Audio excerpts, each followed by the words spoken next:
Hello dear students, welcome back to my channel physics SPC. Rotational motion का एक question. A heavy solid sphere is thrown on horizontal rough surface with initial velocity v u without rolling important है।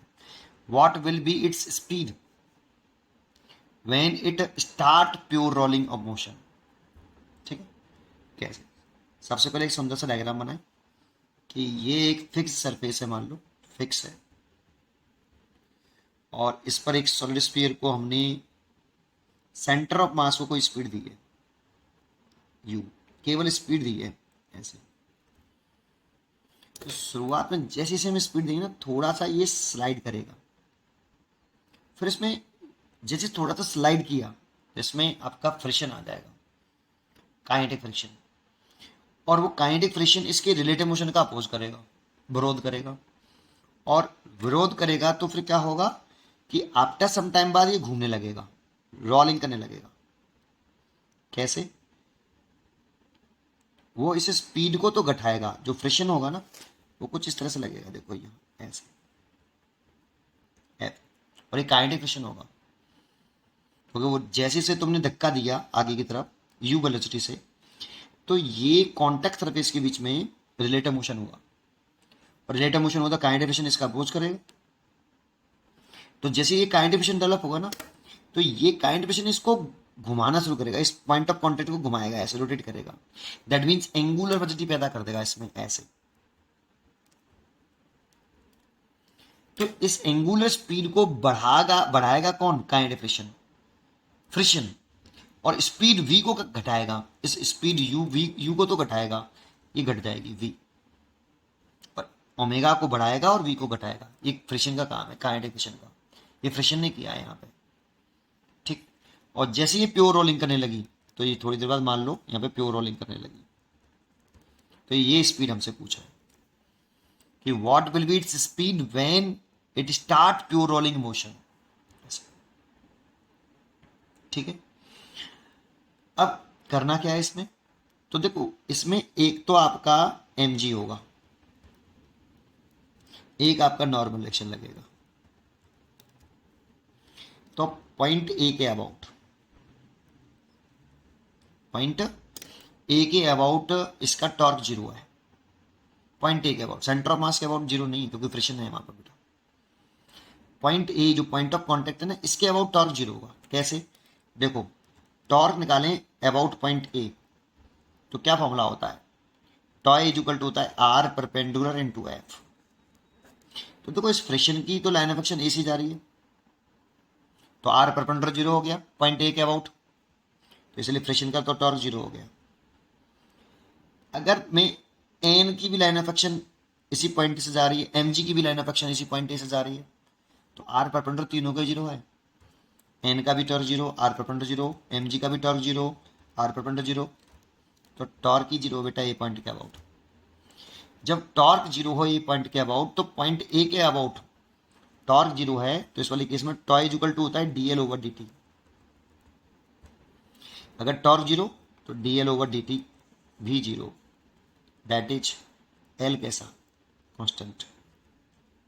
कौन से point के about? ए के about, क्योंकि torque भी ए point के अबाउट जीरो। जिस पॉइंट के अबाउट टॉर्क जीरो, उसी पॉइंट के अबाउट एंगुलर मोमेंटम भी constant.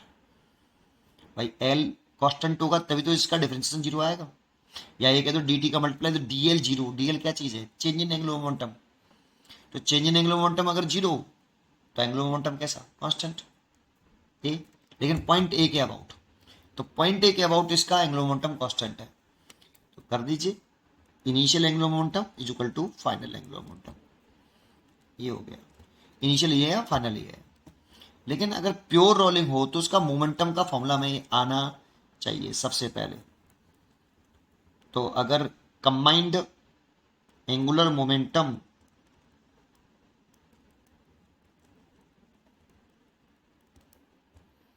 Of combined translational plus rotational motion, और प्योर रोलिंग कर रहा है ना, तो v equal to R omega यहाँ पे होगा। सेंटर ऑफ मास की जो वेलोसिटी होगी प्योर रोलिंग की कंडीशन में आर ओमेगा। लेकिन हमेशा नहीं होती है, तब होती है जब सरफेस जो नीचे वाला सरफेस है ये फिक्स हो। ये फिक्स माने हैं मैंने। सेंटर ऑफ मास की velocity equal to R omega, ये प्योर होने की कंडीशन।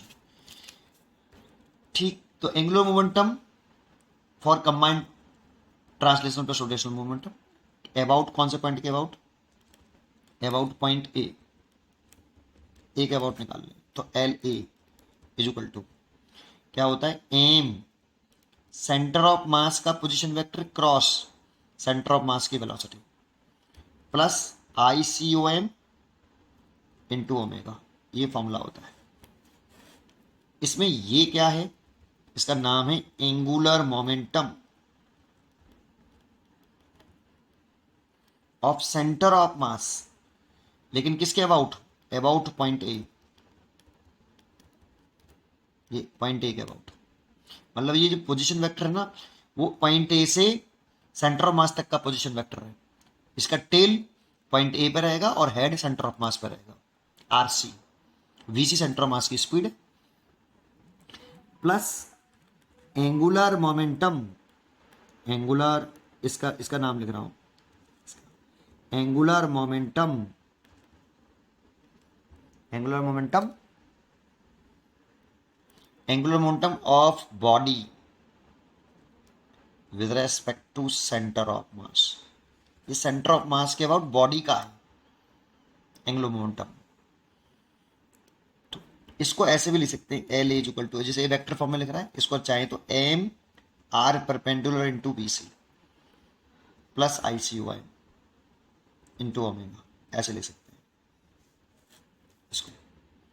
ये आर परपेंडिकुलर क्या है, पॉइंट ए से सेंटर ऑफ मास की जो वेलोसिटी है ना, उस पर लाइन ऑफ एक्शन पर परपेंडिकुलर करना है ए पॉइंट से। चलो अभी बताता हूँ, इस डायग्राम में बता दूंगा, करके देखिए आप, नेक्स्ट पेज में बताता हूँ बेटा, यहाँ आएगा नहीं। तो देखो इनिशियल एंगुलर मोमेंटम लिख रहा हूँ, दैट मीन्स ये इनिशियल पोजीशन है।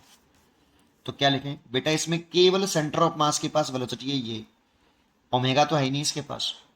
अगर मैं इसी फॉर्मूले को लगाऊं तो सेंटर ऑफ मास के पास वेलोसिटी ये लग जाएगा, देखो ये वाला, ये तो है ही नहीं, ओमेगा तो है ही नहीं, तो ओमेगा तो जीरो हो गया।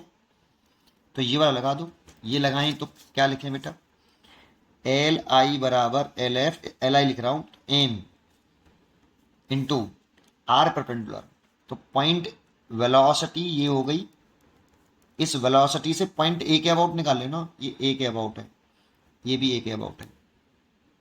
तो वेलोसिटी का से इस ए पॉइंट से वेलोसिटी पर परपेंडिकुलर कर दो, ये है आपका आर परपेंडिकुलर, ये वाला, ये आर परपेंडिकुलर जो कि रेडियस के बराबर है।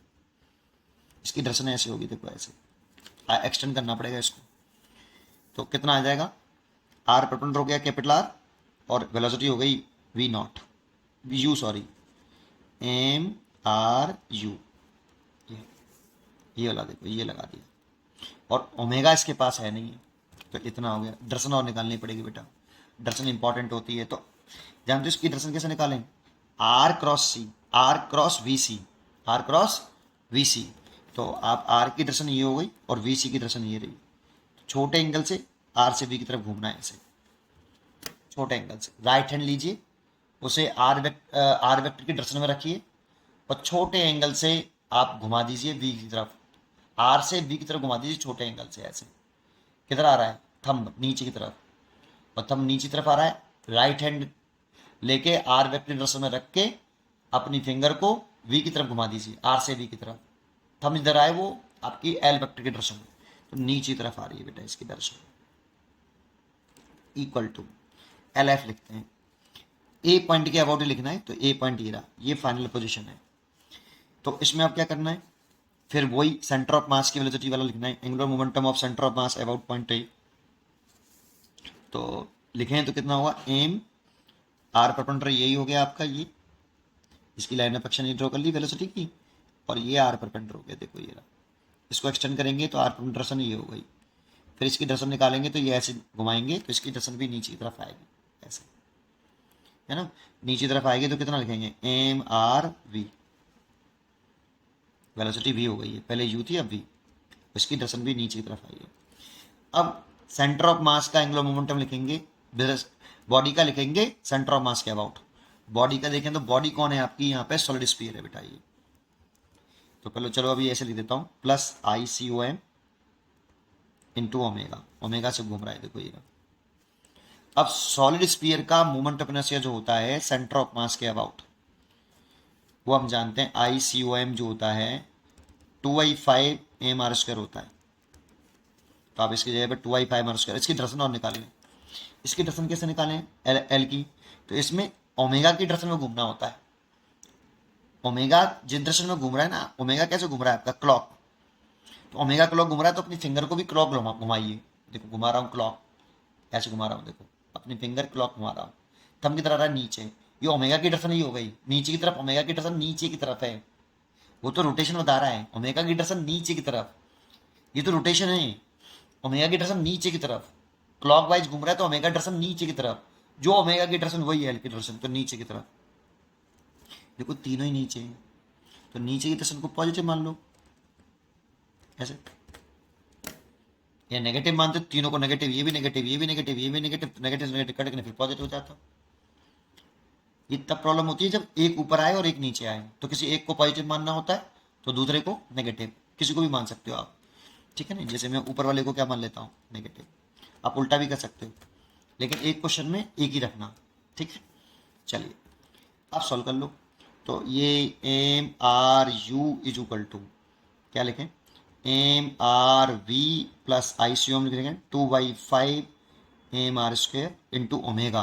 देखो प्योर रोलिंग है तो ओमेगा इस जगह पर, यहाँ पे प्योर रोलिंग नहीं थी, यहाँ पे स्लिप कर रहा था, यहाँ पे प्योर रोलिंग हो गई है, तो ओमेगा की वैल्यू लिख सकते हो आप कितनी, V/R, क्योंकि आपको V निकालना है बेटा, ठीक है, इसीलिए V के टर्म में निकालना है, तो ओमेगा की जगह पर आप V/R लिख लीजिए,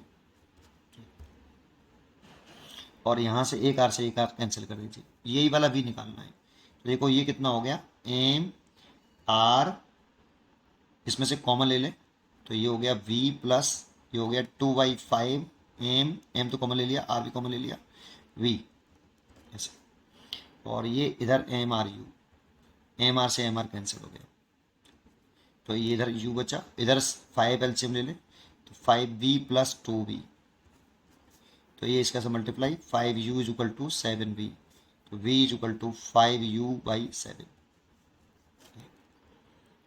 इसका आंसर हो गया 5U/7 C। उम्मीद करता हूँ कि आपको ये जरूर समझ में आया होगा। पढ़ते रहिए और खुश रहिए। Thank you.